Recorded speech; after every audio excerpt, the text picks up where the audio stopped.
byrjum bara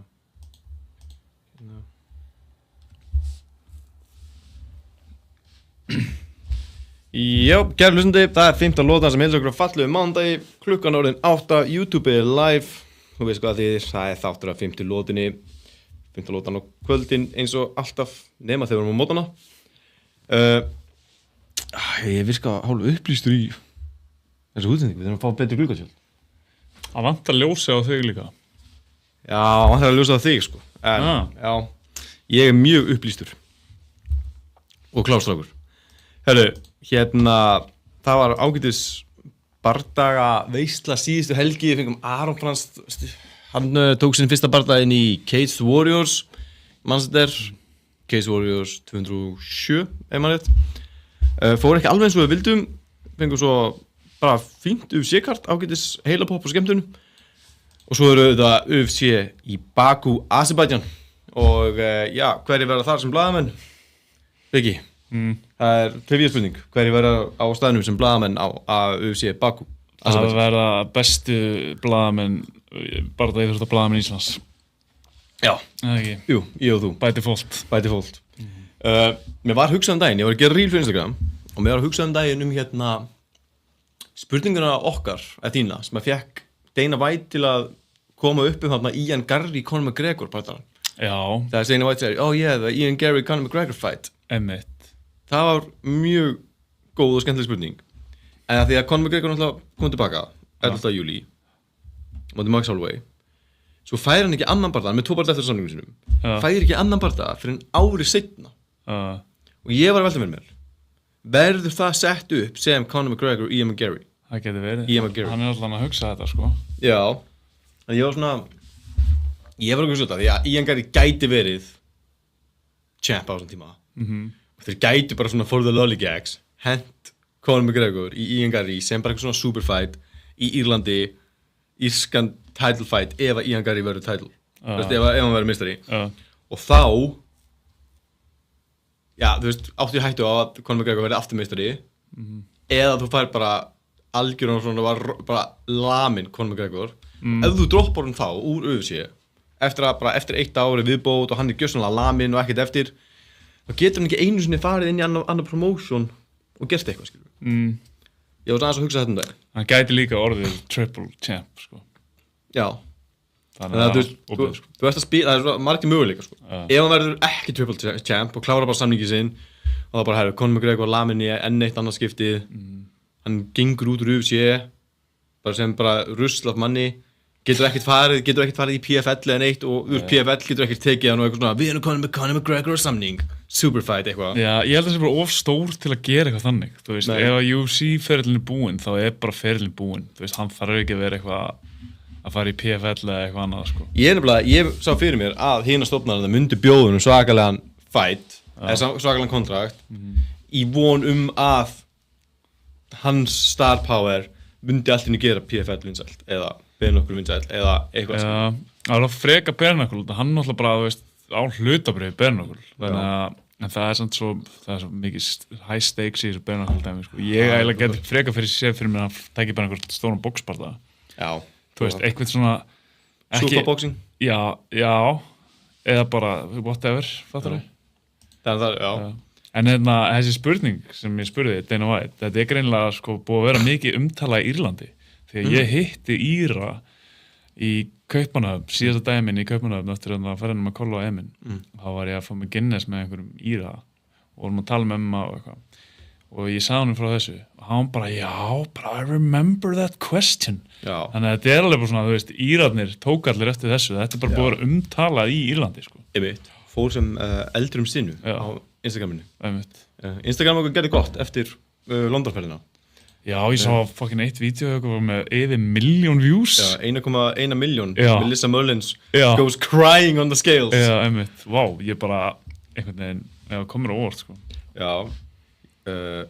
Skemmtilegt við það vídeo er að það er eitt vídeo sem ég editaði í London þar sem þú er svona, ég er líka svo dramatíst í ánunni, ekki breyta textanum og það er þetta vídeo sem er stór sigur í mitt ego og fjöður í hattinn. Herru, en hvað með það? Það er Aron Frans UFC Apex-kartið sem við þurfum aðeins að fara yfir, svo er náttúrulega eitt og annað í fréttum Poirier handtekinn og Volkanovski vill berjast við Gaethje og Gaethje ætlar ekki að berjast þar árinu og alls konar drama. Svo náttúrulega UFC uppbytun fyrir Baku. En við miljum náttúrulega á að þátturinn með styrktaraðila. Það eru einhverjir sem halda ljósunum gangandi og borga leiguna og borga rammarsendingin fyrir okkur. Það að sjálfsögðu er það ekki Reykjavík MMA sem hefur verið svo duglegir að gera það. Já, það er að sjálfsögðu Reykjavík MMA ný grunnnámskeið í hverju mánuði.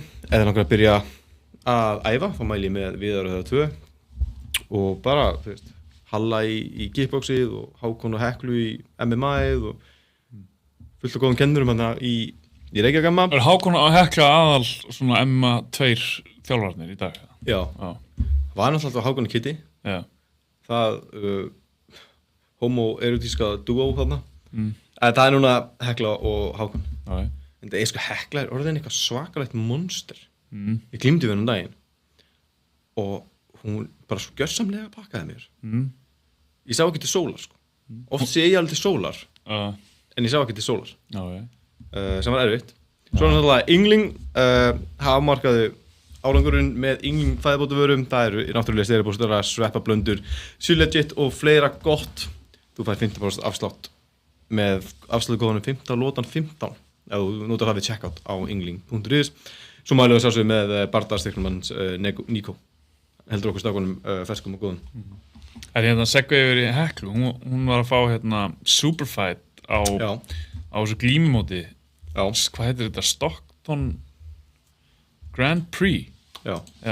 Hún er að fara á móti Ólvemblu. Fara á móti Svartbelling. Það verður áhugavert. Einmitt. Það er líka því þær fóru saman fyrir hönd Ísland á hvað heit glímumóti sem var þennan daginn? Já, þannig liðakeppnin. Liðakeppnin Ég man ekki hvað hét. Þær fóru saman. Einmitt. En þetta er mæntilega Nokia því að nennir enginn að horfa á fólki í galla lengur. Nei, einmitt. Þannig að ég er svona velti fyrir mér er Hekla bara, já, ég get ekki hana. Er Óli Vembla enda að glíma það mikið? Ég bara hef ekki hugmynd það. Já, það lítur að vera. Það ekki. Við þessum að ringja og tjekka. Hún er alltaf búin að vera eignast börn og búin að eignast 2 börn á, þú veist, 3-4 árum eða eitthvað. No time. Já, en riðillinn er fullskipaður, þess að 8 manna riðillakeppni. Já, en hérna Logi Geirs að draga svo, var komin einhver stað fyrir hann? Nei. Það var einhver umræður að Breki. Já, ég hugsaði það einmitt. Já. En Dreki. Nautabaninn. Já. Breki í nautabanni. Hann vildi, að mér skildist, ég heyrði svona, þú veist, through the grapevine, að hann vildi bara vera eitthvað svona short notice, bara eitthvað svona, hringdi í mig á deginum. Okay. Það er hérna, sem er alveg grjótart, sko. Já. Það er eitthvað að vera að skoða það. Já, þetta er svolítið skemmtilega, hérna, svona skemmtilegt bracket, sko, í þessu móti. Ég, hérna, var einn annar sem ég vissi ekkert hver var, varst þú eitthvað, hérna... Eitt sem ég vissi ekki hver var? Já, Marek. Já, hann er á Mjölni. Hann er á Mjölni, já. Ég bara þekki hann gæði ekki neitt, sko. Nei, hann hefur farið ekki aðeins under radar, sko, en hann er þrjusugóður. Hann er þrjusugóður. Maður gerði ráð fyrir þín og það var einhver... Já, ég held að sé... Það var einhver sleggja. Maður þegar ég fór hérna túraði um landið og var að gefa Yngling og þá glímdi ég við Marek. Og ég var náttúrulega bara eins og barn í lúkunum á honum, sko. En ég held þessi brúntbelti. Ok. En mjög góður. Hann fyrir móti Bjarka Þór. Já, í fyrstum verð. Já. Ég er spennt að vera Mikka móti Agli Blöndal. Já. Það er bara, þú veist, 2 naut bara. The units. Já. Sko, ég var mjög peppað fyrir Villa Törstur á móti Loga. Þannig að ég er svona spenntur að sjá hvað gerist. En Stefán fann hann á móti Krumma. Já. Það getur verið mjög áhugavert, sko. Já. Ég lúmst vona að Krummi vinni og hefni fyrir öll smáðurtjókin sem að Stefán er búin að... Já, ekki bara vona að smáðurtjókin. Jú, það var þetta best. Það ekki. En ef að Stefán fann að smáðurtjóki Krumma, þá var ég svona know how you feel. Það var gráðun niður í Reykjavík daginn. Já. Og verið að gráða nokkuð blábelti og svona. Ég fór að gera Stefán Fannar, ég púlaði bara Stefán Fannar á öll hvítbeltin til að losa út mína gremju. Þannig ég var alltaf að binda niður eina hendi með fótunum og fara svo bara smaðurtjóka. Djöfull er maður umur. Já. og ég fekk það beint í bakið, sko, ég fekk instant karma beint í bakið og hef vel ekki getað labbað uppréttur síðan, sko. Þannig að smá meiðsli, en hvað sér, var bara að vera að uppgriða hvítbelti í bláa, það var ekkert... Nei, það var hann Anton fór úr brúnu upp í Já, upp í svarta, Anton, já, til hamingju með það, Anton. Já, Anton, geggjaður. Ógeðslega humble og rólegur yfir þessu. Já. Þetta mjög áhugaverður skaur. Ég veit ekkert hann. Hann komið í margar ferðir til Doncaster. Já, fyrir lítið fyrir honum oft, sko. Já. En bara, hann bara ógeðslega nættur. Ég get ímyndað mér að þessi gett svona humble að fá belt sitt. Þetta var bara eins og einhver af réttunum vasklas. Og ég spurði einhvern veginn, það ekki fá svartbelti bara, og hann bara, það bara kemur. Já.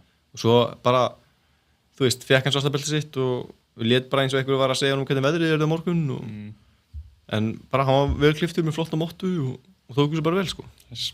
Bara, til hamingju Anton. Já, geggjað. Hann á þetta skili, sko. Sko, ég alveg fegin að hann sé svartbeltingur. Þetta ég hef glímt við hann og bara gjörsamlega átt ekki séns. Þú veist, þú bara kemur við kálvan á honum eða eitthvað, skilur, bara snertir hann og hann bara dregur þig inn í eitthvað svarthól og þú sleppur aldrei.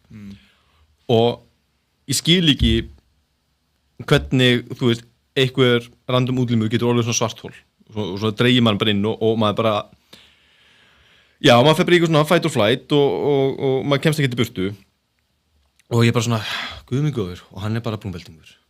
Hvernig verður hann sem svartbeltingur? Mánuði seinna fær hann fokkin svartabelti, skilju, hann var svartbeltingur allan tíma.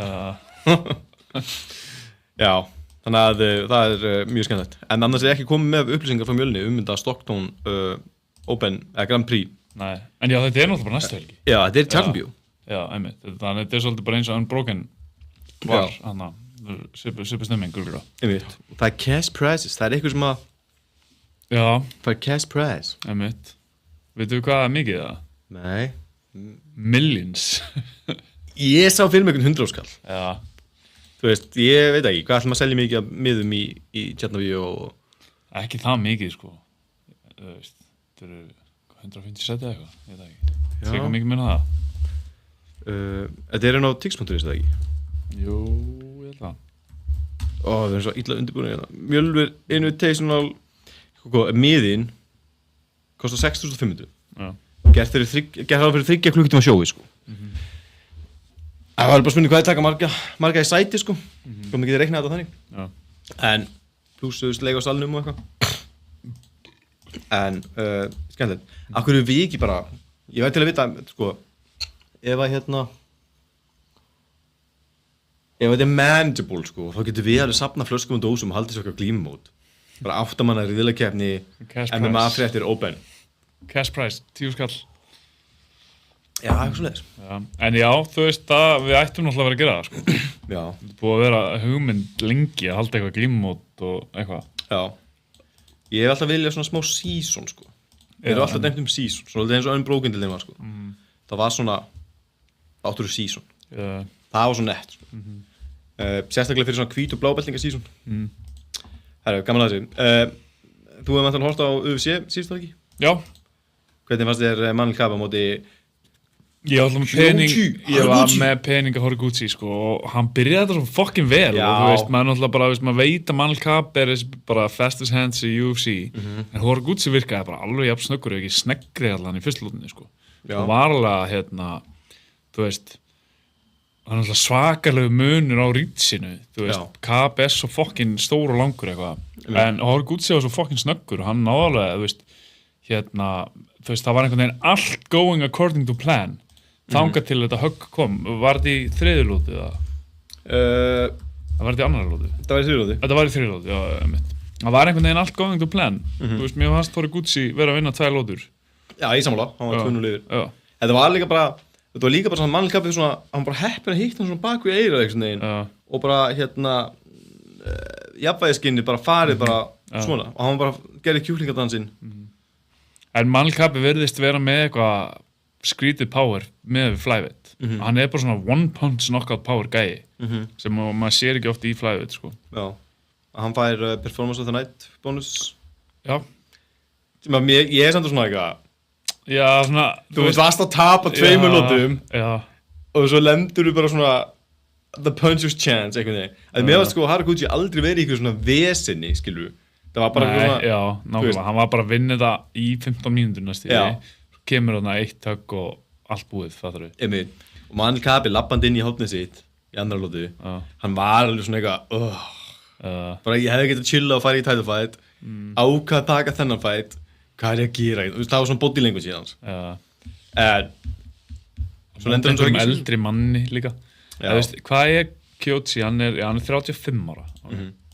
Manel Kape er eitthvað aðeins yngri, 32. Já, ok, það er ekki það mikið með núna. Nei. Mér fannst það samt svona ungur móti gömlum einhvern veginn, það var sér bara 3 ára á milli. Já, það er samt, þú veist. 35 í þessari þyngduflokki, skilu, en það hefði ekki svona komið aðeins yfir, maður á leiðinni niður. Já, ég held að Horiguchi væri komið til að taka yfir, sko. Já.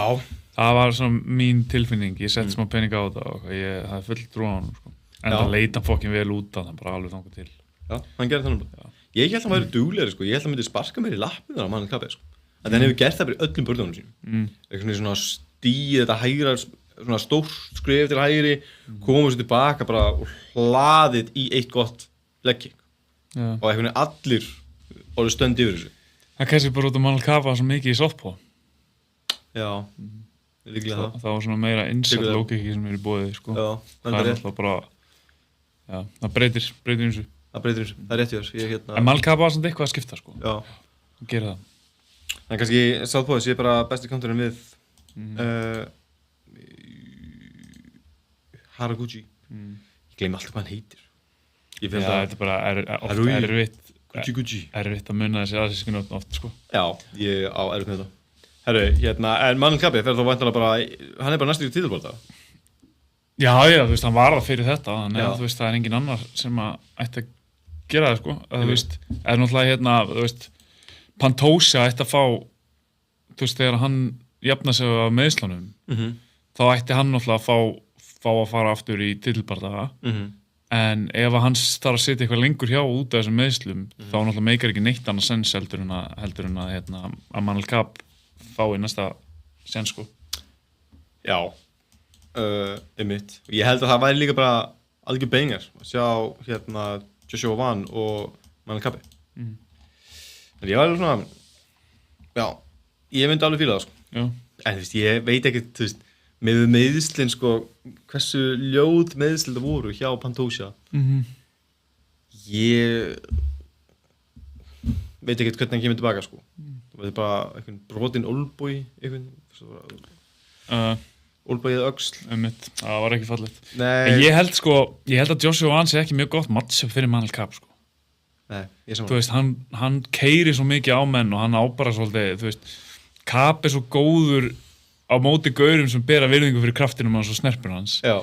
En Joshua Van er bara svona gæi sem bara, he doesn't give a fuck, hann er bara að fara að koma og hjóla í þig og ég sé fyrir mér að þetta verði svona bardaginn það sem að Kape verði smá týndur, svona með líka hvernig hann átti smá erfitt með að koma sér inn í þennan bardaga. Þú veist, þá held ég bara, þú veist, ég held að Joshua Van sé bara betri útgáfa af Horiguchi og kannski aðeins viltari útgáfa líka.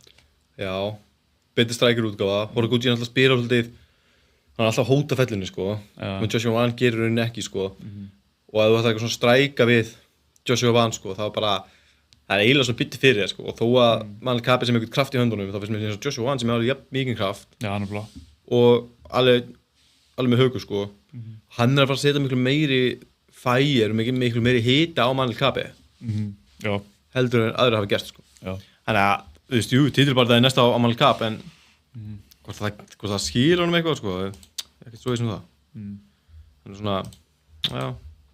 Það verður góð fætt. Ég er spenntur að sjá hann, sko. Herru, talandi góðan fætt. Navajo Sterling á móti Ion Cutelaba. Já.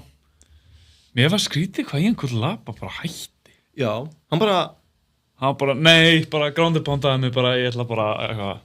Sko, Cutelaba vinnur fyrstu lótu, í mínum bókum. Já. Er að vinna aðra lótu, þangað til hann eiginlega bara svona sest niður og bara gefst upp á sjálfum sér bara. Já, hann var bara búinn á því. Já. Og bara sá ekki fyrir að hann geti siglt þessu heim. Nei. Sem að bæði segja mér, skilu, að Ion Cutelaba sé svolítið búinn. Navajo Sterling verður kannski ekki alveg 11-0 eða 12-0. Það er þak á honum, þú veist. Ian Coudelaba virkaði eins og hann væri þetta þak og maður svona, maður lærði mikið svona stöðuna í light heavyweight í þessum barða veit ekki light heavyweight barða? Nei, Jú, það ekki manni hvort þessu middleweight light heavy þetta er 2-5 Já, sko Navo Sterling þú veist, hann flottur striker en þú veist, til dæmis þarna, þú veist, hann var bara næstu giljotínaður bara í byrjun, þú veist, bara einhvern veginn og þú veist, ég held að kannski betri Jetsari en Ian Coudelaba hefur bara klárað hann þarna, sko. Þú veist, hann var alveg fastur þarna heil lengi, sko. En þú veist, hann samt bara svo ungur að, þú veist, hann getur lært helling og þú veist, hann svona flashy, skemmtlegur striker og náttúrulega bara sama Jim og þarna Adesanya. Já. Þannig að, þú veist, það alveg framtíð fyrir hann, sko. Ég hugsa að, þú veist, Adesanya á hans aldri hafði bara verið svipað prospekt, sko. Já, Adesanya á hans aldri. Hvað er hann til gamall? Hann 28 ára held ég. Já, 28. Já. En já, þú veist, það kannski þakka honum. Ég sem að sé það fyrir mig þannig. Þú veist, mér leið eins og ég hafi séð það þarna af því að Coudelaba vinnur fyrstu lótu, hann vinnur líka að vinna aðra lótu. En Coudelaba svo mikið slór, sko. Það getur vel verið bara að það hefði tekið það mikið úr Coudelaba að vinna þessar mínútur að hann bara getur ekki annað en bara sest niður og gefist upp. Já, Coudelaba bara svona gæði sem að vinnur og tapar til skiptis og þú veist, þegar hann mætir einhverjum alveg góðum gaurum, þá tapar hann, fattar við. Það getur við. Cristiano Rodríguez, minn besti maður, gíotínaði Haider Amil. Eftir geggjað headkick, bara svo fucking clean headkick hjá honum, maður. Já, af hverju, sko, þessi barðaði bara einhvern veginn ekki registrar í hausnum. Ég skil ekki að hverja, því ég horfði bónt á það, sko. Já, það var bara stuttur barðaði, sko. Já, það fyrstu lúti. Já. En mér finnst það eins og Haider Amil átti einhvern veginn aldrei séns, Cristiano Rodríguez bara ógeðslega vannmetinn fætir. Já. Getur margt og bara, ég elska að horfa á hann veðra þessar glímugaur á, sko. Það bara best í heimi. En þarna bara, snýrtilega gíotín eftir headkick. Já. Það ekki bara málið. Jú, þetta headkick, það small svo fucking clean framan í Haider Amil. Mér svo skrítið að bara slöknuðu ekki öll ljós einhvern veginn. Það bara, það greinilega með, þú veist, flestir hefðu bara dottið niður dauðir þarna, sko. Já, en af hverju þetta ekki performance of the night? Já. Miðað við performance of the night, þú veist, til mannkap. Twistin. Já, Twistin fekk líka. Já. En bara af hverju Cristiano Rodríguez ekki fá performance of the night? Þetta miklu flottara í rauninni, sko. Já, nákvæmlega. Cristiano Rodríguez, hann orðinn rankaður, eða? Ég eins og ég elska bara að tippa á hann. Ég elska að tippa á... Já, með hann á parleiðið mitt, tók Cristiano Rodríguez og Horiguchi saman, sko. Já, nice. Herri, talandi twisturinn. Murtasali Magomedov. Sko, það allt morandi í Magomedovs. Okkur byður ekki með þennan gauðan næstu helgi? Já, nokkulega. Ég hef viljað sjá hann á Twister live. Já, ég veit. Frá Kyrgyzstan, eins og Valentína Shevchenko. Já. Það eitthvað þannig í vatninu í Kyrgyzstan. En hann fær performance of the night bonus fyrir þennan Twister. Móti Melsik Bagdasaryan. Þetta svo, þetta verður svo erfið helgi hjá okkur næstu helgi, sko. Það sem ég fílaði þarna að sko, hann tekur hann í Twister, hann undir og búinn að loka kartinu sinu, tekur hann í Twister, gæn tappar, Bagdasaryan tappar og hann sleppur hann strax. Dómarinn hann ekki nálægt í að koma og losa gripið, sko. Og ég fílaði það svo ógeðslega mikið að því að Twister svo fáránlega hættulegt submission. Ef þú getur ekki bara verið með gaur í Twister og bara svona gaurinn tappar, þú bara, ég ætla að bíða um dómarinn kemur. Það bara, þú veist, skaðinn. Já, þú náttúrulega bara snúið upp á rygginn. Já, bara the damage sem þú getur ollega á honum, skilur við.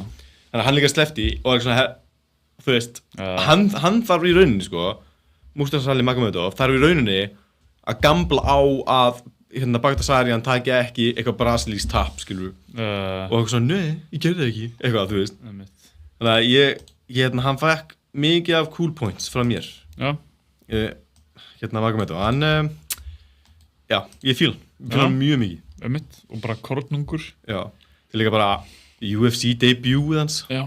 Hvernig vannstu UFC debut þetta? Já, með Twister Þú gæði nú í Twista og með, þú veist, knockout fyrstulót í Contender Series kemur hérna inn með, þú veist, Twister sem við höfum bara séð handful of Twisters í sögu UFC þú veist, það debutið þitt, þú veist, fyrstulóti líka þú veist, hann er 26 ára já þú veist, þetta spennandi gæði, sko mjög spennandi gaman að fylgjast með þessum, sko Ég er sammála Ég hef verið Twisteraðar nokkur sinnum og ég get sagt þér að það er ekki þægilegt Já, spennandi maður, fers blóði í feðveit Já, ég fagna öllum Magomedovs í heiminum bara, við skulum dæla endalust á Magomedovs inn í UFC Herru, Vinicius, Oliveira og Andri Fili, þeir áttu fight Holy shit, það var klikkaði fight Ég held að Andri Fili myndi vinna þú því að hann tjekkaði eitthvað sparkan að snemma og Oliveira byrjaði strax að haldra og ég held svona, þú veist að þetta myndi eyðileggja bardagann en svo bara datt Oliver í einhvern gýr hann bara, þú veist, einhvern veginn bara svona gekkið úr sér og datt svo bara í eitthvað algjör flowstate með svo skríti hvað hann getur einhvern veginn svona, þú veist, sett henduna niður og verið með eitthvað svona finna takta en bara alveg í pocketinu þú veist, menn gera svona og eru, þú veist, í góðu range hann einhvern veginn bara stígur inn á mótið þeim eða honum, Andri Fili og og með bara einhver svona, þú veist, takta bara svona alveg í pocketinu, bara, þú veist, það er ekki mikil áhætta en hann er bara fucking smooth og sýndi bara í þessum barða hvað hann er stór hættilegur. Gerði þannig að minni að þetta virkaði ekki á móti Mario Bautista. Mario Bautista eiginlega pakka á hann, sko.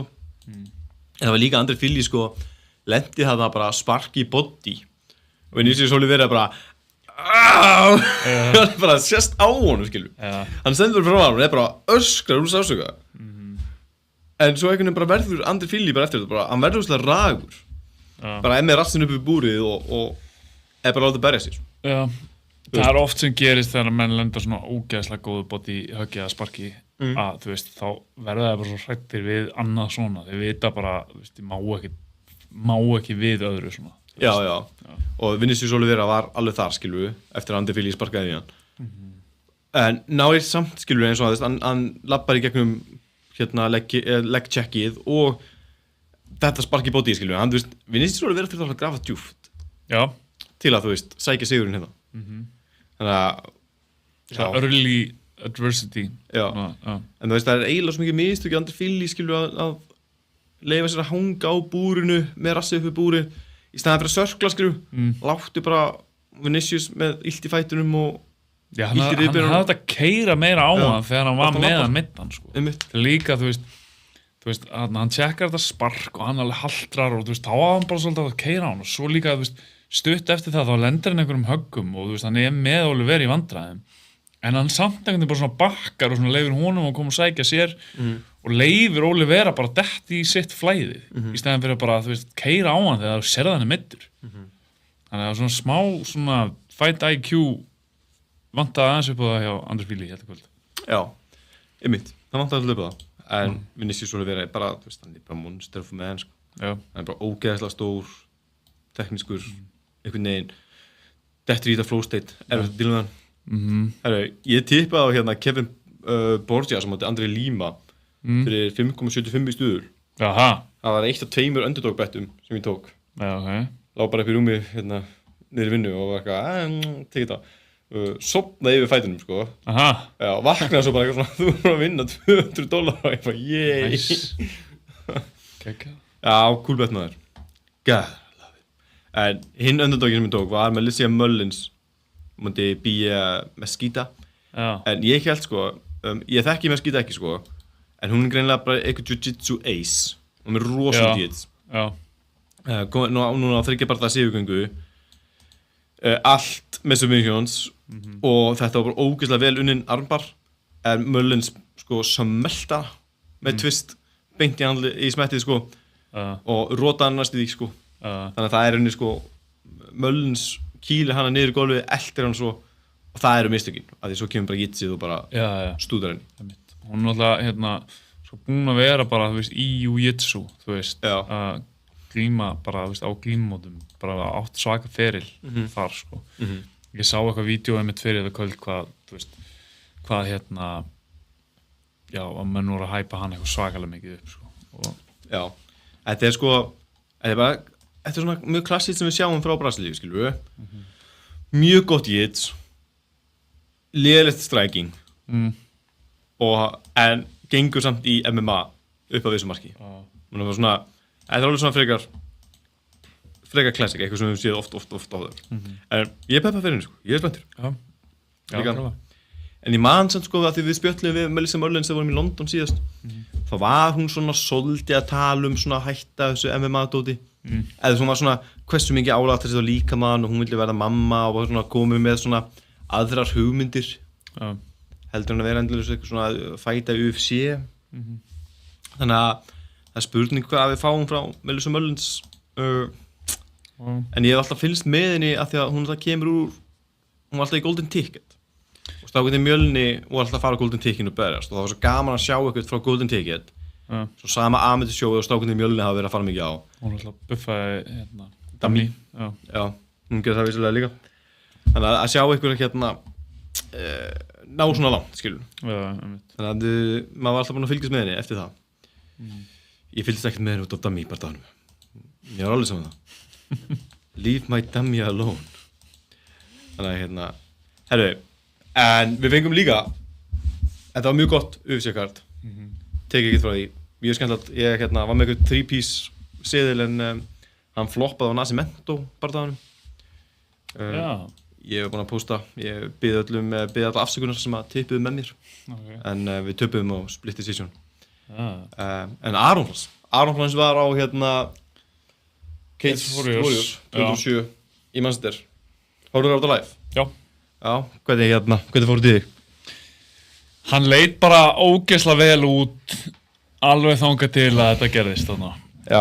Hann var eiginlega bara að písa gæðin upp standandi sko og maður var bara fokk hann er góður bara, veist, ég horfði á sko fyrri Cage Warriors barðaðinu hinu gæðinum og ég var alveg bara þetta er alveg gæði sko, þú veist, hann náttúrulega, þú veist, Aron, þú eru báðir búin með 1 Pro Fight Core Aron fer hérna út í Florida og með þetta viral knockout sitt en hingæinn þú veist, var kannski meira battle tested hann var búinn að fara í gegnum bara svona back and forth barda í Cage Warriors á móti alveg sterkum anstæðing og vinnur hann, þú veist, eftir grueling fight á decision þess að hann tók 2 lótur á móti einni sko þannig að þessi gæi var kannski aðeins búinn að fá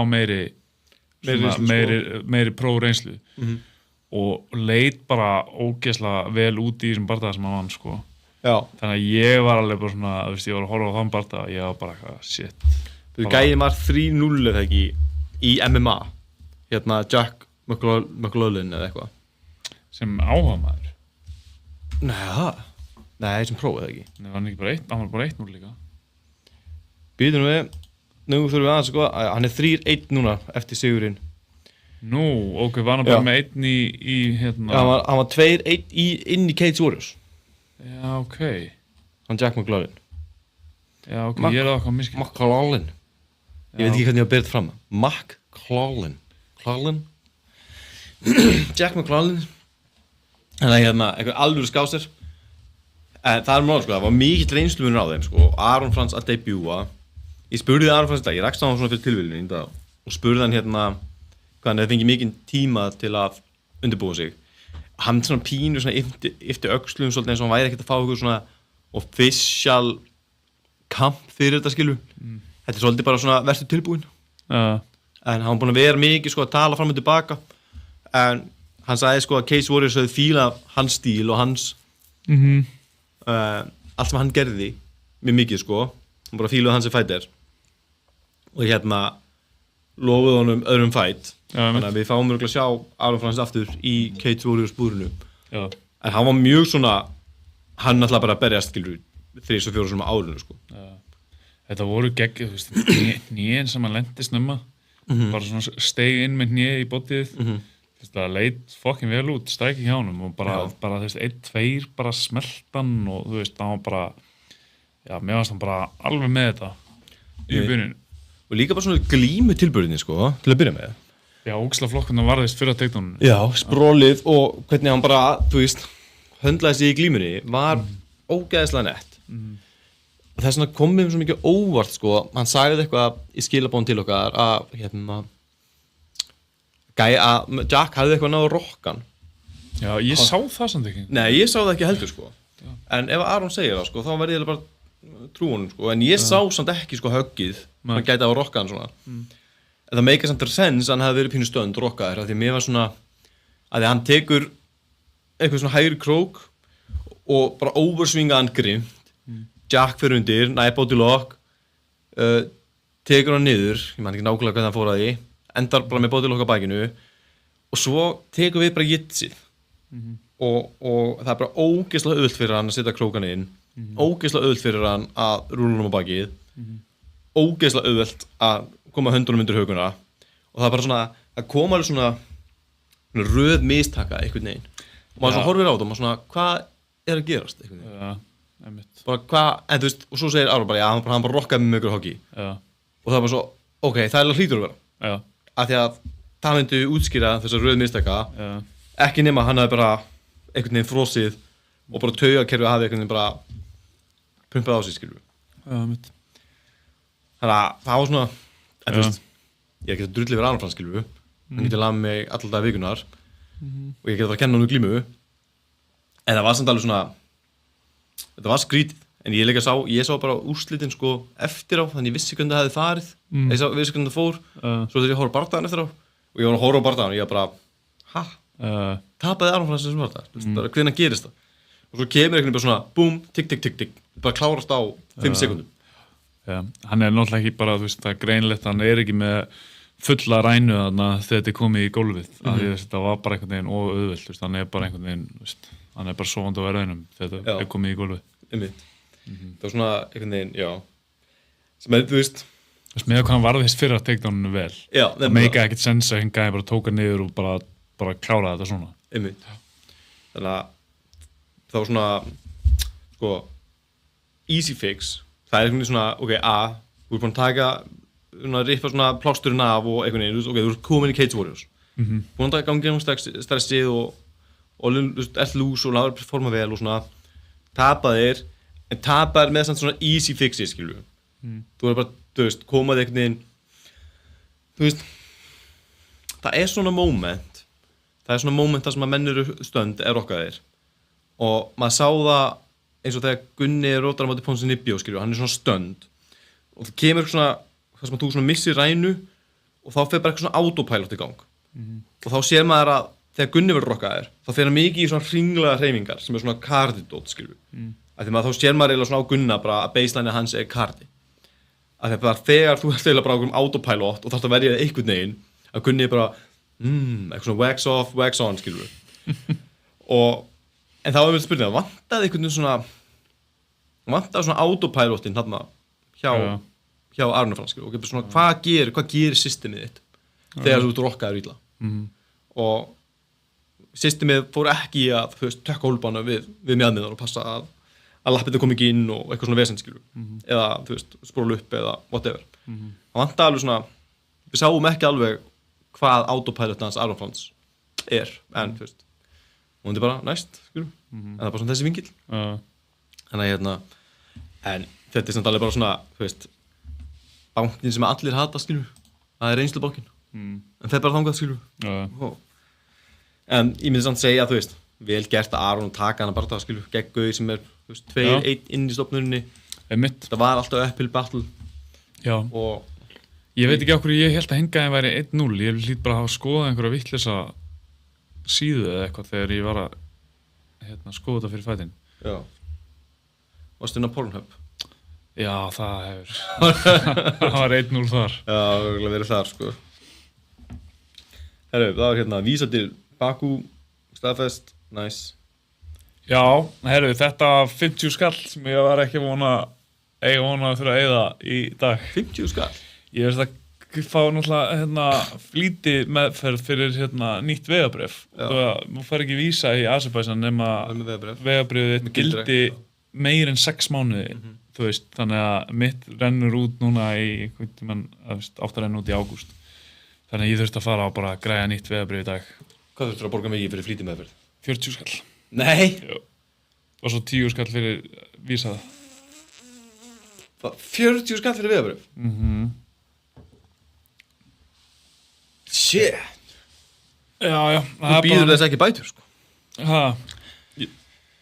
Nei, þetta bara svona lífið Það svo leiðilegt að maður getur ekki bara hleypt þessum ríkisstarfsmannum upp á sig fyrir einhvern afslátt skilur Já, svona lífið Ái maður Já Ég hata að þegar núna við ferðustu mikið sko Oft þarf maður að vísa, eitthvað svona vísa til Azerbaijan, vísa til Bandaríkjanna eða eitthvað, vísa til London, fucking vísa til London. Það svo mikið af svona grifter síðum.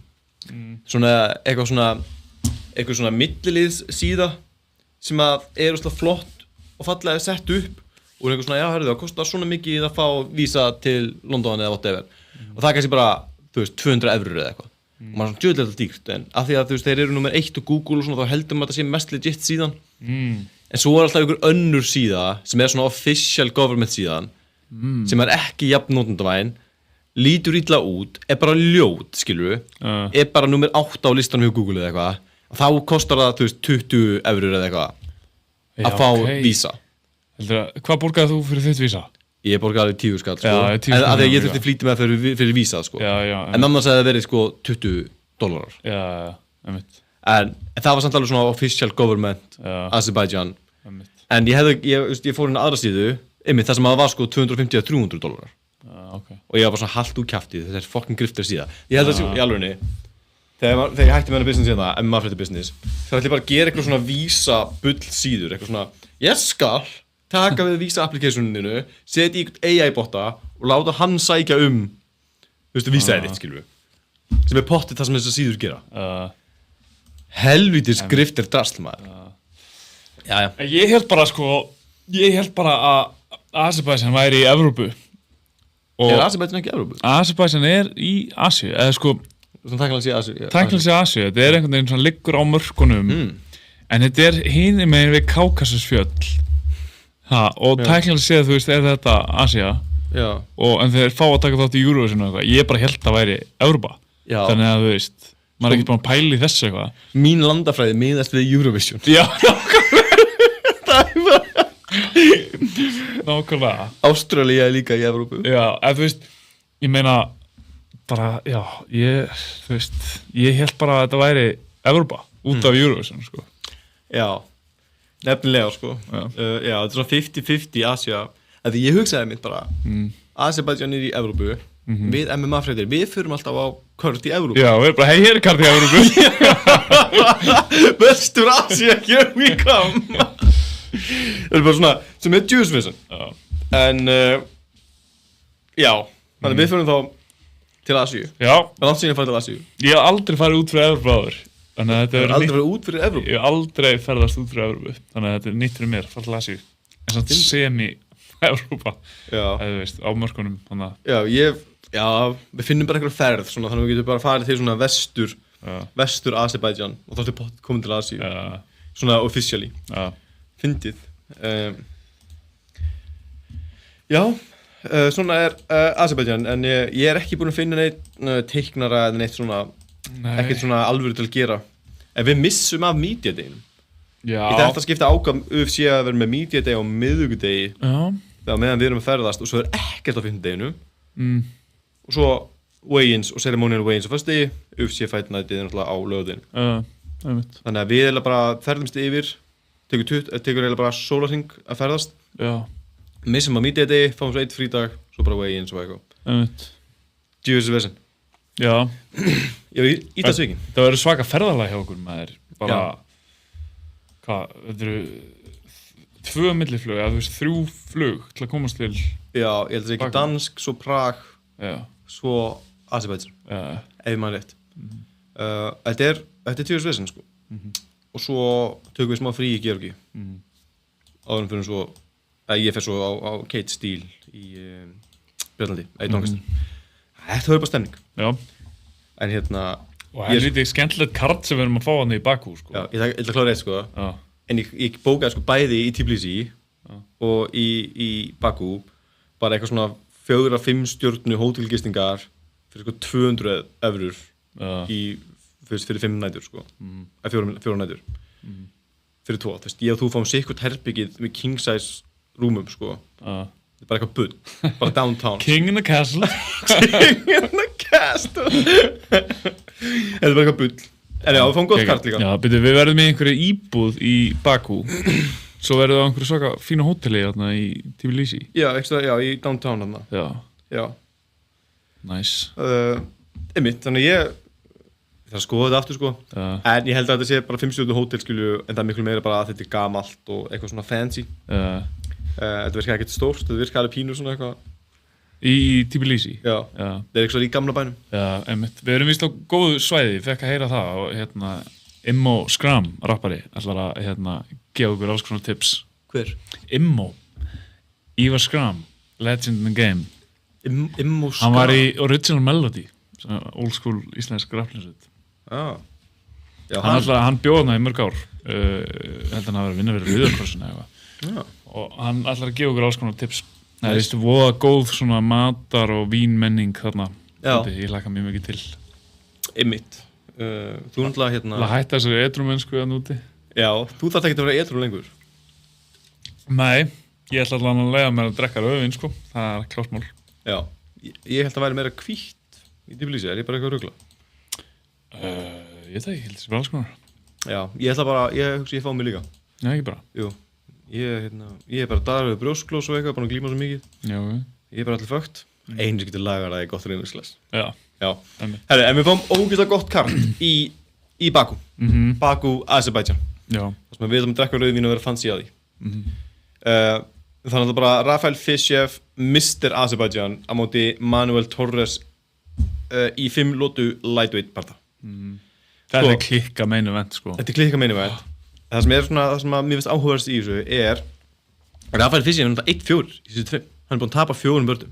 Já, en á móti bara eitthvað Gaethje og BSD og Já, tvisvar móti Gaethje. Nei, ekki BSD fyrir ekki. Já, tvisvar móti Gaethje þetta. Já. Þannig að það er ekki joke, sko. Og hérna Ruffy. Já, Ruffy. Þannig að þú veist það er engin skömm í þessu, sko. En ekkert eitthvað til að hrópa húlla fyrir heldur en þeir koma inn, þú veist, ef við kíkjum á Coolbet þá er eitthvað 1.85 Fischer og móti 2 Manuel Torres Ég held sem meira 50-50 en þetta, sko Ég held að það sé smá verið svona home court advantage fyrir Fischer þarna og það Manuel Torres er skepna Já, ég horfði á hérna Bardanas Torres gegn bíða mér í kúka á mig Grant Dawson Já, undir Grant Dawson, nákvæmlega. Það er svo gott að þú leist hugsanir. Þá sá maður eiginlega, fannst mér, að stíllinans Torres og hvernig hann best hentar Fischer ágætlega. Við erum að fara að fá bæði í main event og co-main event mjög góða og skemmtilega kickboxbarða. Já, og sérstaklega með Fischer og hérna Manuel Torres að þetta eru gæjar sem bara throw caution to the wind og fucking swinga, sko. Þetta áttur að vera bara þetta áttur að vera algjör bengar sko. Einmitt. En ég er svolítið hræddur að sé búið að berja hundin úr Fischer. Já, þá er þetta erfiður andstæðingur að mæta sko. En ég veit ekki, ég held að það sé nóg eftir að fætinum í Fischer sko. Ég held að eftir að vera alveg þetta áttur að vera blóðuð stríð og báðu menni eftir að gefa allt í það. Hann er líka heimaðli sko. Þú veist, hann á eftir að vera peppaður með krátið og allt það sko. Já. Ég sé ekki alveg fyrir mér eitthvað Fischer eigi eftir að eitthvað svona brotna niður andlega við of mikið mótlæti sko. Ég er ekki alveg að sjá það fyrir mér sko. Nei. En ég held samt að Manuel Torres eigi hægt og rólega eftir að brjóta niður og ég spái eiginlega að hann vinni þennan bara það. Ef þetta væri í Apexinu þá var ég 100% að segja Manuel Torres í sem bara það. En út af þetta er í Azerbaijan þá svona það hjálpar Fischer alveg eitthvað. Já, og það komið eitt svona MMA með Já.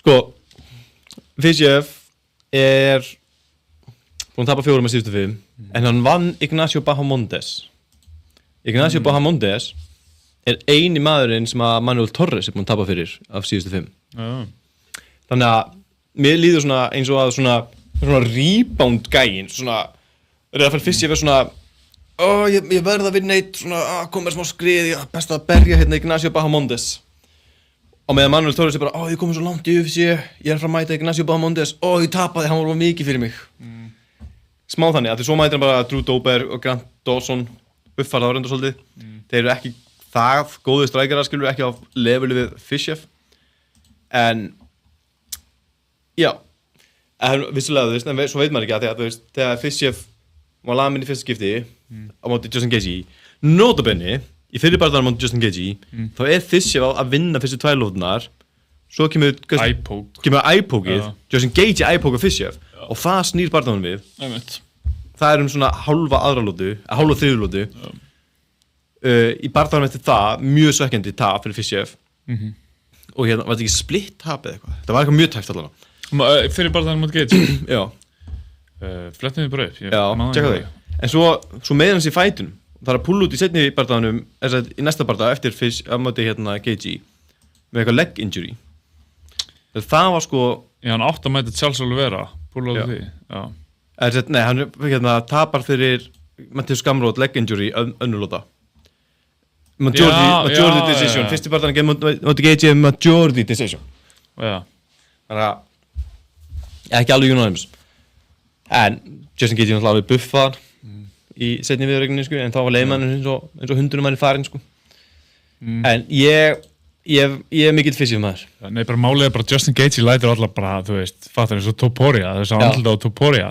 þú veist gaurar líta bara þú veist hann gerði Ferguson þú veist þá voru allir að tala þú veist voru allir að horfa fram á Ferguson myndi maður þetta Habib bara Justin Gaethje eðlaði það og þú veist eðlaði Fiziev núna eðlaði Topuria þú veist menn eru búin að tala alls konar drauma fyrir Topuria og hvað hann getur gert og þú veist menn búin að tala að hann geti orðið fyrsti triple champion og þú veist eru að tala einhver alls konar fæta fyrir hann og þú veist svo kemur bara Justin Gaethje og bara bara break his fucking face bara þú veist þannig að svona með hvað Fiziev var lamin mikið af Justin Gaethje og svona hversu illan leit út eftir það þá svona maður skilur það þú veist núna þú veist hann getur meira að gert þetta við Topuria sem allir heldur bara væri ósýrandi einmitt nefnilega en annars sko held ég að svona general svona population svona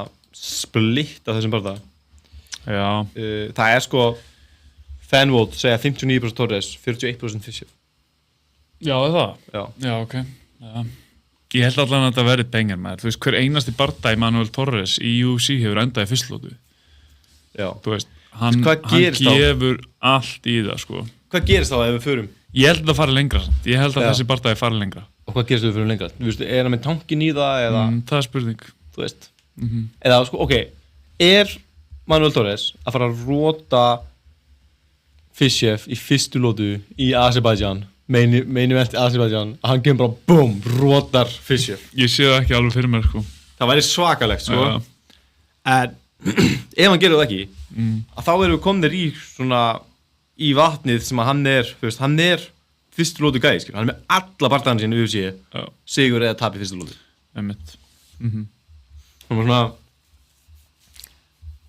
já spurning en ég sé það bara einhvern veginn ekki gerast ekki mútið Fiziev og þá bara svona að því að þú veist Rafael Fiziev hann er svo mikið svona 5 lótu vél einhvern veginn hann getur alveg matlað þetta bara einhvern veginn endalaust gaman að þessu já ég segi finish Manuel Torres í annar eða þriðju já ég saman en samkvæmt sko Tapology rankings þá er Manuel Torres rankar tölvöld hærra heldur en Fiziev aðeins aðra já það sæti 31 mótið 59 í Tapology rankings sem er ekki official rankings já ok það er stendur 15 og 17 er það inn á Tapology sko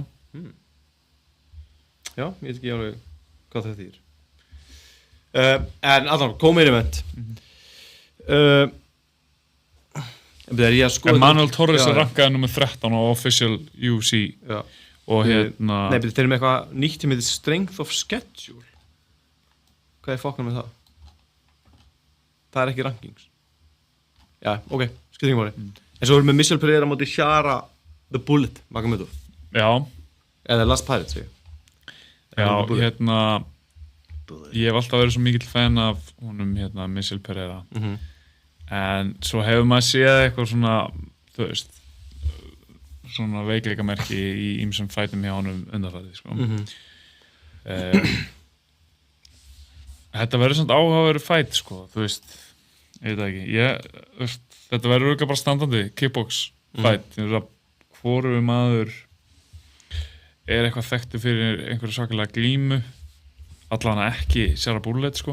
Nei, 100% ekki. En það var spurning hvort að Brasilíu maðurinn sé með meiri glímu og geti, þú veist, hafi áhuga á að taka þetta þangað.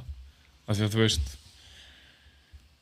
ef þeir eru að fara að standa og streka þá held ég að Shara Bullet sé bara meira sharp. Þú veist, hann er kannski meira óútreiknanlegur, Michel Pereira, en ég held að vera alltaf bara að standa og stræka, þá mun það bara spila upp í hendurnar á Shara Bullet og hans styrkleika, sko. Þannig það er spurning hvað hann vill gera, hann Michel Pereira. Þú veist, það gæti alveg verið að hann reyna að gera þetta að, þú veist, kannski ekki endla að taka hann í gólfið, en kannski, þú veist, hann er mjög physical. Þess að hann gæti reynt bara að, þú veist, keyra hann upp við búrið og halda honum þar og spila smá Mario Bautista á þetta, fattarðu. Bara gera þetta einhver svona leiðinda dóti og grænda niður. Af því að, þú veist, ég get vel séð fyrir mér að það sé auðveldasta leiðina sem sigrinum. Og af hverju ætti hann ekki að taka hana. Ekki nema, þú veist, hann er samt svo mikill sjómenn að kannski vill hann bara hei, gerum bara geggjaðan fætinn fyrir fólki. Ég skil þig. Sko, ok, til að svara því, þá myndi ég segja að Michel Pereira hefur ekki þolið í að glíma. Hann er ekkert með svona striker-bild og hinga til, finnst mér, þá hefur Michel Pereira ekki haft getuna til að glíma og stræka. Og ef hann þarf að byrja að glíma og knúsast nú mikið, þá brennur hann alveg út. Já, sko, hann var náttúrulega kötta niður í welterweight til að byrja með. Þetta er middleweight fight. Það er spurning hvort að hann hafi meira þol komandi inn í það og þú veist að hann hefur líka svolítið svona verið að brenna sig á því að eyða kröftunum sínum í of mikið einhver svona explosive dæmi. Já, en hann er alltaf hætti því, eða ekki? Já, en alltaf bara til að byrja með þannig að fyrsti fætina sem átti Tristan Connolly, þú veist, þá var hann bara eitthvað að gera ormin og einhver breakdance moves í uppbytun, sko.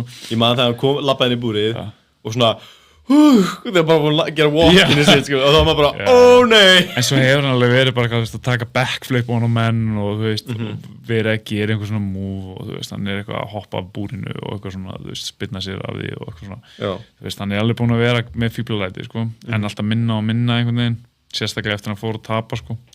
Og núna er hann náttúrulega bara búinn að tapa nokkrum í röð þangað til síðast og hann náði að koma sér aftur á sigurbraut og ég held hann sé meira economical núna. Og líka, þú veist, núna er hann í middleweight, þannig að hann er ekki köttið mikið, þú veist. Ég held að hann hafi alveg 15 mínútur þol, sko. Já. Ég sé alveg sammálaðir, hann vann Zach Reese. Zach Reese hann er ekkert slór. Nei, alls ekki. Það var líka bara jafnbardaði, sko. Já, það er alveg fætt, minnum við. Já, ekki. Þannig, já, decision split, einmitt. En það fyrir Kyle Daukaus, það er ekki gott lúk. Nei. Abu Magomedov og Anthony Hernandez, þú veist, þeir sönnuðu sig það setna, skilur við, að þeir voru alveg gauðra, sko. En mér finnst það svona, ef þú tapar á myndi Abu Magomedov, sem ennum reyndar líka að berjast á þessu karti. Já. Þá líður mér samt svona eins og þú munur líklega tapa líka móti Shara. Ég segi svona það svipaðir. Þú veist, mér finnst Shara ekki verri strækur heldur en Abu Magomedov. Nei, alls ekki. Abu er kannski meira vel rounded en bara striking er Shara allavega svona með svona einhvern hreinn í stíl, sko.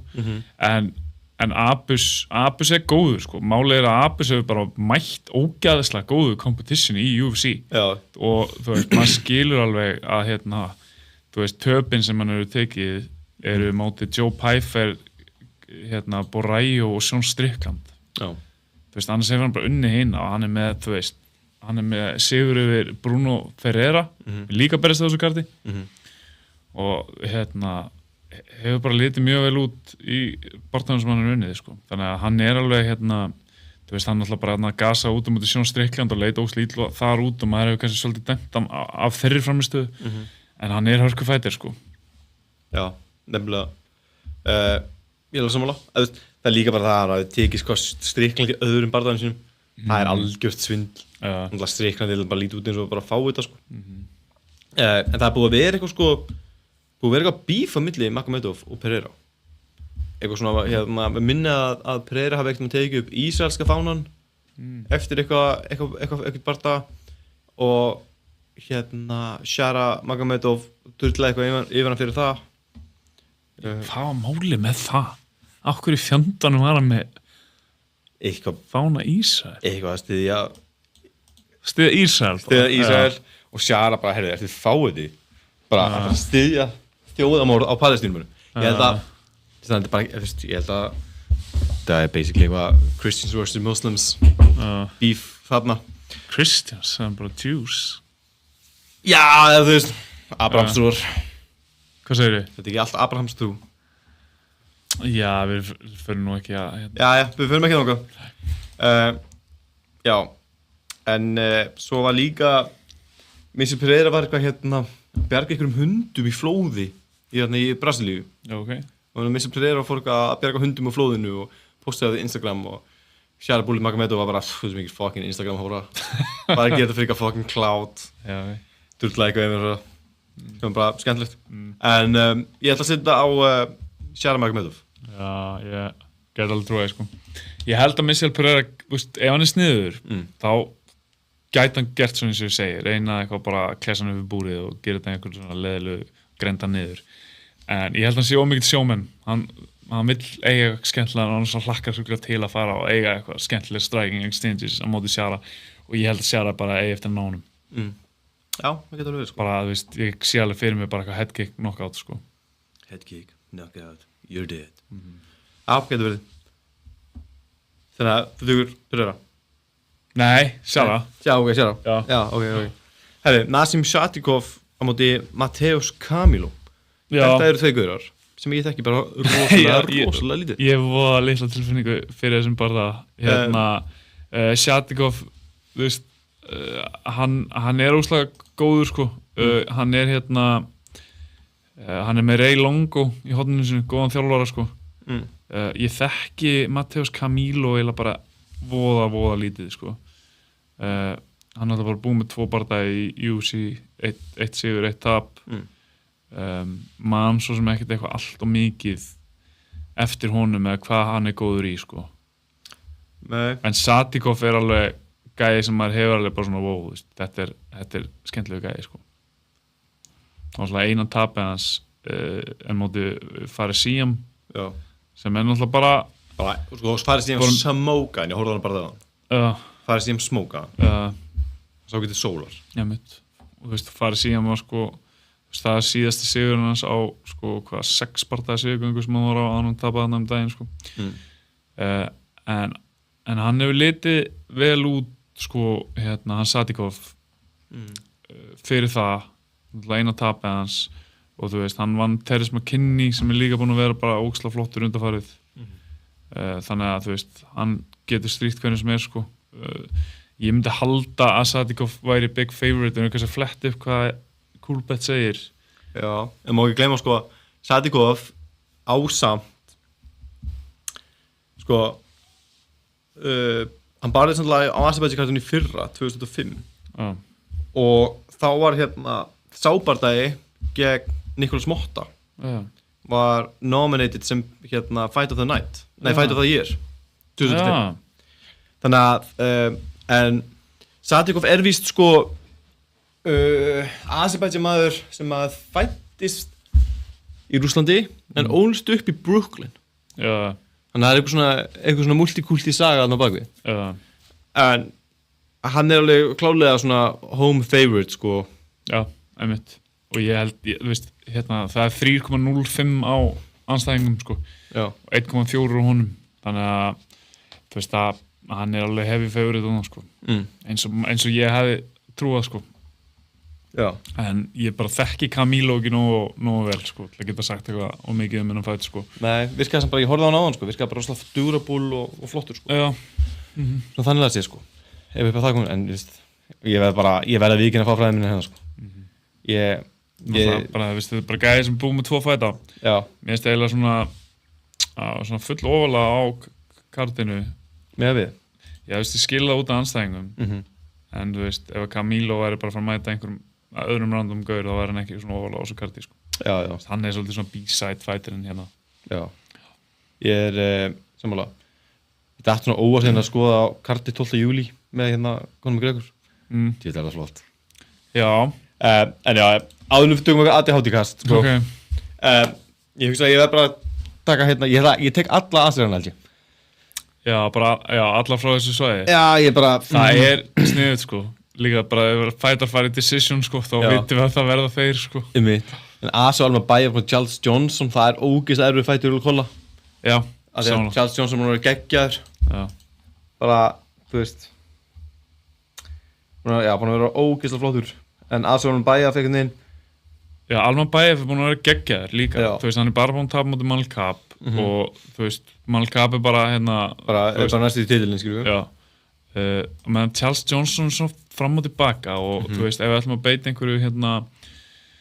einhverju svona MMA math, þá náttúrulega tapaði Charles Johnson fyrir Alex Perez sem að Almabaya vann.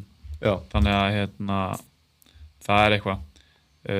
Og þú veist, síðustu 2 sigurarnir hjá Almabaya hafa verið mjög sterkir. Þú veist, það er Alex Perez og Jose Ochoa. Já, mjög sterkir sigrar. Mjög sterkir sigrar, sko. Og mér finnst að klára Alex Perez, sko, sem er bara vel gert hjá honum, þú veist. Svo er mitt, sko, Dr. Knockout, Bruno Ferreira móti Ikram Aliskerov. Dr. Knockout sem að er í raun og algjör Submission við líka. Já, þetta er meðal að kalla hann Submission Physician. Já, hvað ættum vel að gera það? Ég elska Bruno Ferreira. Já, bara, hann er geggjaður. Ég maður því ég tippaði eitthvað á hann, eitthvað svona by knockout, að hann er fyrir mig í mínu bókum, bara Dr. Knockout. Svo var hann bara að byrja að subba menn líka og það maður bara, ok, vesen. Já, sko, fyrir mér þá skil ég ekki af hverju þessi fight er ekki ofar á kartinu, sko. Hann er annar fightin á main kartinu, þú veist, sko, ég hef alltaf haft hann á þriðja efsta, sko. Eða þá að opna mainkarti og þú oft erum með svona stórum fæll að opna mainkarti en þetta finnst mér eiginlega bara mér finnst þetta eiginlega meira spennandi viðureign heldur en Pereira móti Magomedov, sko. Þú veist, þetta er svolítið co-main eventið fyrir mér.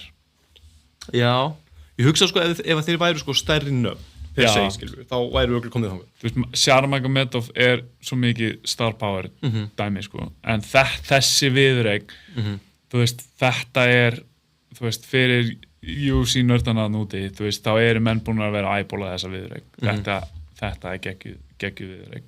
Dr. Knockout og móti Ikram Aliskerov sem náttúrulega, þú veist, náttúrulega misti sig móti Robert Whittaker átana uppercuttin frá honum sem virðist vera eina his only weak spot af því að það er hit-tapið hans var móti Hamzat var Ryzen, það var Brave sem var líka uppercut, eða alveg eins.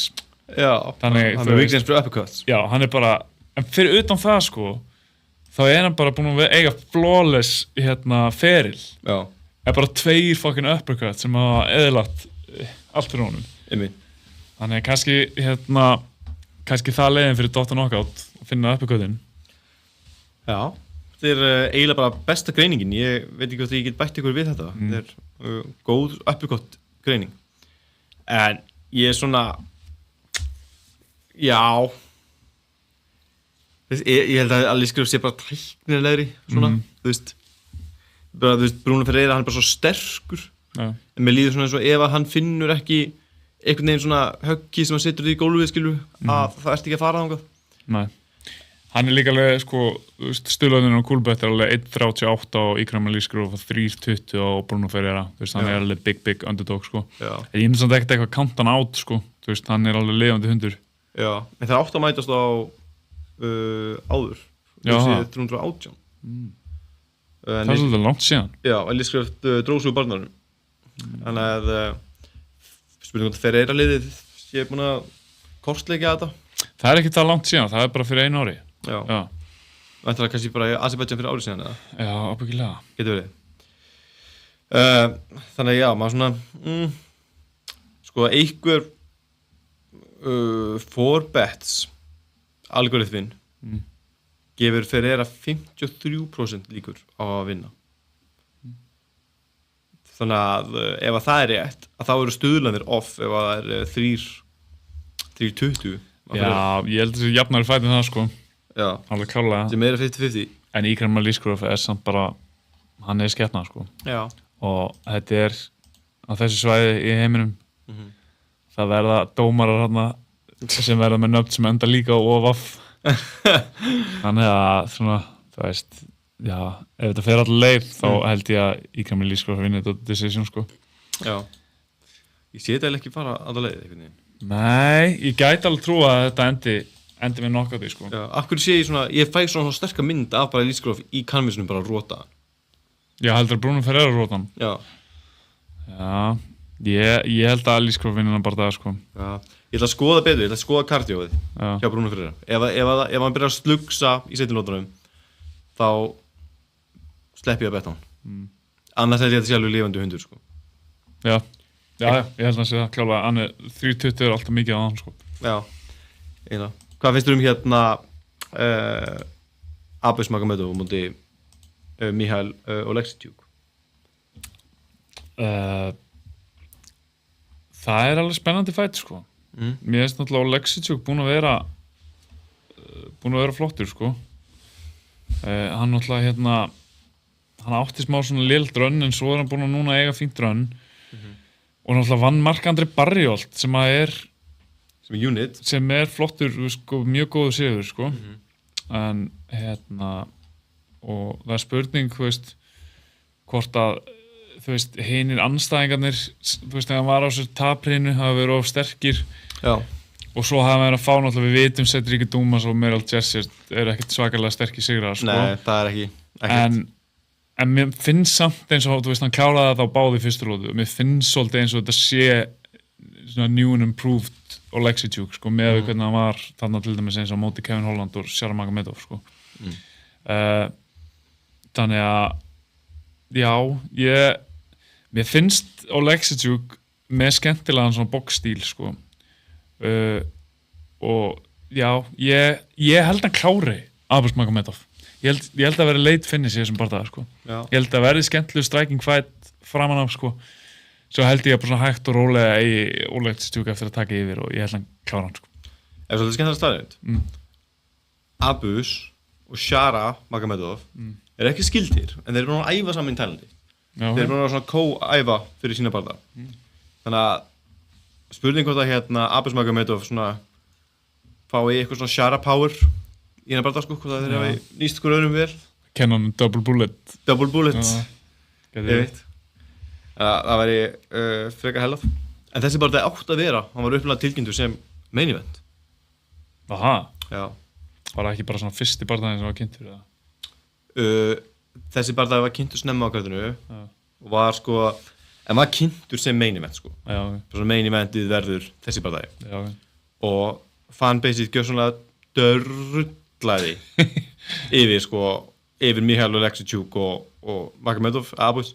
Já. Og við séum bara, það kemur nýfætt. Já, líka bara þetta er í Azerbaijan og svona 2 vestur-Evrópubúar, eitthvað svona, þú veist, ekki vestur, en svona Evrópubúar, vestur og austur. Já, vestur miðað við Azerbaijan. Já, nákvæmlega. Já, það veist, þjóðveru og pólveri, þannig að maður skilur, það hefði verið mjög skrítið að þetta hefði verið main eventin í Azerbaijan. En ég skil, þú veist, fætirni sjálfur þurftu alveg að vera bara svona, herru, ok, come on, aðeins að slaka á í það. En, þú veist, það er bara, við stjórnum þessu ekki, sko. En gaman að þessu. Ég sé eiginlega fyrir mér að Abis Magomedov sé að fara að outstræka Oleksiuk. Sigurðan hans hafi ekki verið það öflugir, sko. Já, heldur það? Já, ég hef það svona á tilfinningunni. Já, ok. Ég kom með seðil með 8,35. Ok. Já, Abis Magomedov er náttúrulega favorite, sko. Ég veit ekki, Oleksiuk, þú veist, mér finnst meiri hundur í honum, heldur en í Abis Magomedov. Já. Ég ætla að kalla það hérna, hann aftur að droppa með bodyshot í þriðlót og klára hann. Sko, ef þetta fer í eitthvað svona glímu-exchange, sem myndi ég líka segja að Oleksiuk væri betri, sko. Já. Ef út í það er farið, sko. 100%. Já. Ég segi, hann droppar hann með bodyshot í þriðlót og klára hann í gólunni. Já. Ég held að Abis Magomedov er að fara að taka hann í eitthvað svona, front kicks, 1-2 í smettið og bara grændi út eitthvað sigur. Búm, búm, búm, búm, búm, búm, búm. Easy. Ok. Easy pickings. Herri, ég ætla að fara að slá botnin í það. Það eru svona sko geggjaðir bardagar á prílim sem bara allan að minnumst á. Já, viltu rennir við það? Abdul Rahman Yakev er að fara að mæta. Þetta er gæði sem hefur klárað alla bardagana sína. Vinur okkar frá Nürnberg. Hann er fighting out of Nürnberg, sko. Nei, hann er fighting out of Turkey. Já. En hann er með eitthvað Nürnberg connection. Ok. Ok, hann er fighting out of Turkey. Hann er fættur í Rússlandi. Já. En samt gymmið hans er MMA Nürnberg. Ok. En þessi gæi hefur klárað alla bardagana sína í fyrstu lótu. Það er einn í annar lótu einhvern veginn. Mikið af Tyrkjum á þessu prílimskrati. Já, þeir flíkast að þannig á þetta. Þessi gæi hefur litið hrikalega vel út í báðum UFC bardaganum sínum og reynir ekki tjók í fyrstu lótu í þeim báðum, sko. Mjög spenntur fyrir þessum gæja. Hann er að mæta Julius Walker. Ég geti trúa að það sé bara biluð, þú veist, 4-8-5 á Julius Walker inn á Coolbet, sko. Þannig að Abdul Rahman Yakev, þetta er ógeðslega spennandi gæji sem að, sko, ég held að eigi bjarta framtíð í 205 af því hann er svo góður glímaður. Okay. Það vantar svolítið í þessu deild. Okay. Svo er náttúrulega sko klikkaður fight bara annar fight kvöldsins, Beksat Almakhan á móti Gene Matsumoto. Já, það er rosalega fight. Það er rosalega fight, sko. Þannig að þú veist, það eru svona nokkrir góðir á prílim, sko. Þannig að alveg þessi tveir sem ég er svona mest spenntur fyrir, sko. Já, ég er pínu sammála. Það er eitt fight sem stakk stofinu upp úr. Það er Theodor Berggren á móti Daniel Tonchenko. Daniel Tonchenko átt að mæta Andreas Gustafsson frá Svíþjóð. Já, fekk annan Svíða í staðinn. Já, Gustafsson withdrew with heart problems. Aha. Hvað sem það því er. En Theodor Berger kemur þá bara inn í staðinn og er hann ekki að debut í UFC? Já, ég held að. Jú, bara, búin að vera í Cage Warriors. Þú veist, eitt barða í Cage Warriors. Hann bara eitthvað svona. Nei, 200. 2. Já, og þetta er bara einhver gaur. Já. Bara, þú veist, hress. Með nickname Simba. En ég elskar svona gauðra sem bara hoppa inn og svona, ok, I'll take the shot. Mætir ykkur einhverjum Úkraínumanni. En þú veist, það er margt á þessu karti sem er alveg svona skemmtilegt og spennandi. Já. Þannig ég mæli með að fólk horfi. Ég ætla að vera búin að tjekka á því, en klukkan byrjar þetta þurr. Þetta er á góðum tíma. Þetta er á góðum tíma, sko. Já. 9 a.m. Eastern. Morgunin? Já, fyrir Bandaríkjumenn. Já, þú með þetta á... þetta er...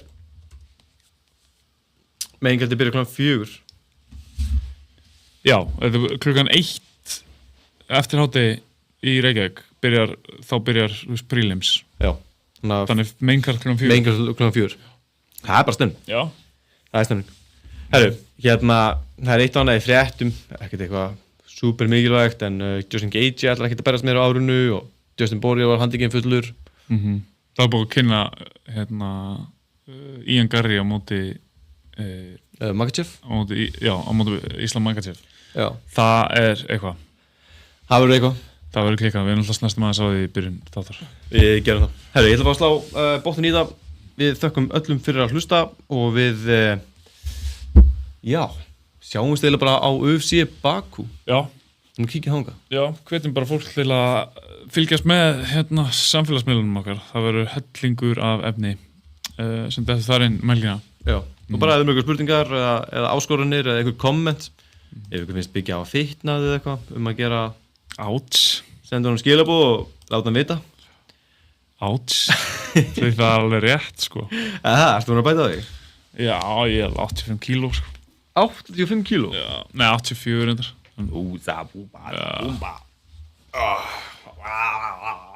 Ertu búin að horfa á... I'm cultivating mass, eins og hann sagði í Sonny, Mac. I'm cultivating mass.